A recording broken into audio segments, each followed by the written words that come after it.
So today's video is a cautionary tale along with here's how to do some cool stuff with fiber prep.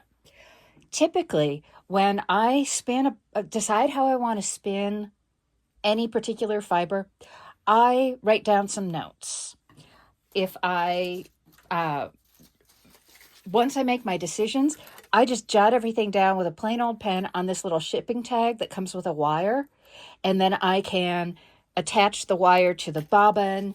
And then when the yarn is skeined, I use these Tyvek wristbands and I just number it or name it. If I'm making a lot of samples, just to see how the yarn will look, how the yarn will perform, I might put the series of numbers on here, and then on this Tyvek, I can just write the number, and then I kind of got an index, so I know which skein is which, and how I prepped it, how I spun it, how I finished it, etc.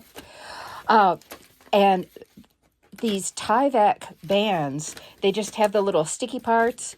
Once the skein is made, I insert one end of this bracelet through the loop and then stick it together. And the beauty of these Tyvek is that then if I decide I want to dye it, the Tyvek can go right into the dye bath. As long as you use a permanent Sharpie, it's all waterproof. And that is pretty doggone cool if you're trying to see how different spinning methods or plying methods or finishing methods or whatever change how your finished yarn will look. Well, folks, I did not do that this time.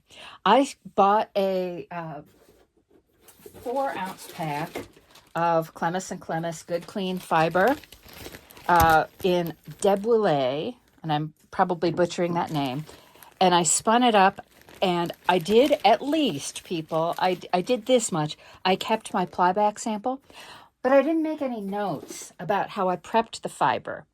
So now I'm in the unpleasant situation of having to kind of reverse engineer how I prepped this so that when I bought 8 more ounces of Good Clean Fiber in the same batch, it'll more or less kind of match. And again, I'm not spinning for guild approval, and by guild I mean medieval guild, where the masters of the guild will shake their fingers at me and say, "Deb, this isn't up to our standards." Nobody's going to do that. This is just for my pleasure. But still in all, I'm kind of I'm totally kicking myself for not making any notes, because that every time I tell myself, "Oh, I'll remember," I don't remember. So this very simple system that I've got, I think I borrowed all these ideas from Jillian Marino's great spinning blog. This is simple and fast enough that I actually do it. And then if I so choose, when I enter the finished yarn into my Ravelry stash of yarn, I can put all those notes in there and I have them forever. It's no big deal.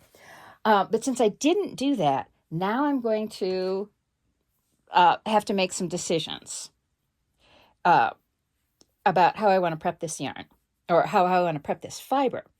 And to begin with, I want to show you, I have laid out 8 ounces of Debouillet fiber on this work surface. This was all packed into one of these 1-quart bags. And one of the things I love most about yarn is how squishy it is. So 8 ounces of Debouillet fiber is, obviously half a pound. So I'll have 12 ounces of finished yarn when I'm done. And that is plenty to make something fun and beautiful. I haven't decided what yet. I do know that since Debouillet, which is related to Rambouillet, which is related to Merino, oh my gosh, it is so soft. I wish you could feel this. I wish you could get your hands on it the way I can, because it is just, and it's just, if I drop it, you can see it's just like feather light. It is glorious. So 8 ounces is going to be a fair amount to prep. I can do it a couple of different ways. I can use my lock pop to open up the fibers, and I suspect that is how I did the original batch, because I can see in my singles the spots that got suddenly thicker, and that might have just been my spinning technique, which, let's be honest, I am not the world's most consistent spinner by a long shot. Uh, but I can tell from these little blobs, which I actually like. I think they give the yarn some character, though, again, people who are better spinners than I am are probably wagging their fingers at me.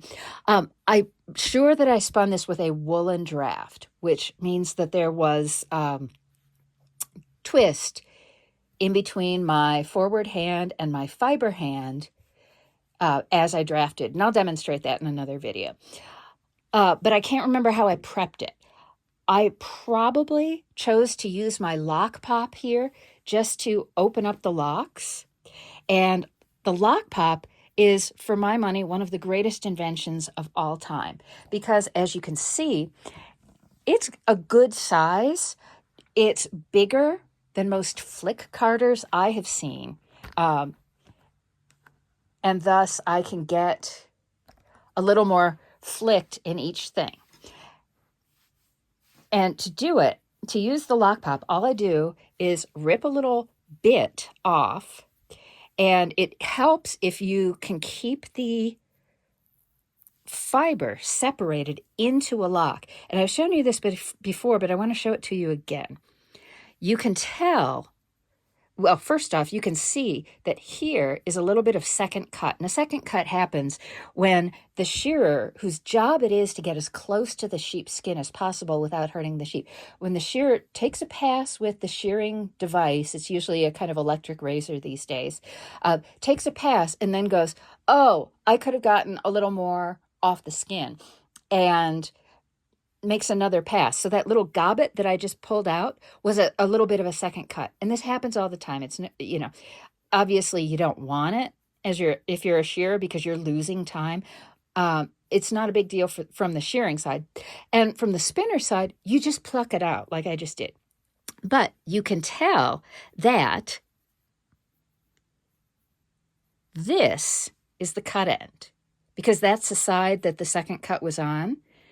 And you can see, here's another teeny little bit that was not worked in with the lock. And this end, the curlicue end, this is the tip end. This is the part that, so the wool started growing from here and grew outward, just like your fingernails would do. Something else I want to show you, you can see in the lock structure, the crimp. And the finer the crimp, the less you can see it. And that means the softer the wool is more likely to be. So to demonstrate the lock pop, I'm just going to grab a lock. So this is a slow and kind of laborious process. And I just pat it down onto the teeth of the lock pop. And look how it floofed out. It just went floof, floof, floof. And then I grab it from the other end. And I do the same thing. And now I could spin from this.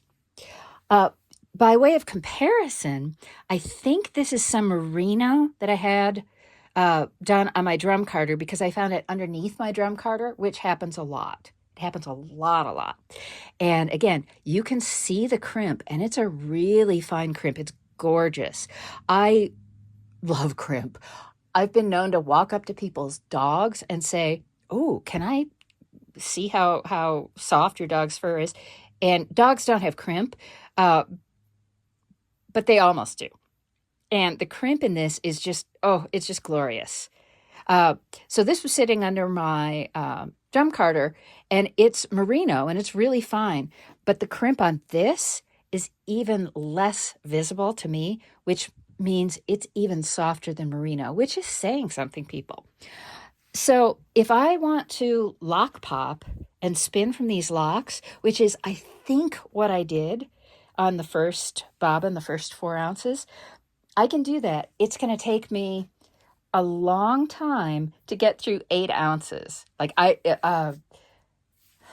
Well, let me just give you a sample. So let's assume that this is how fast I normally work, and I didn't grab enough.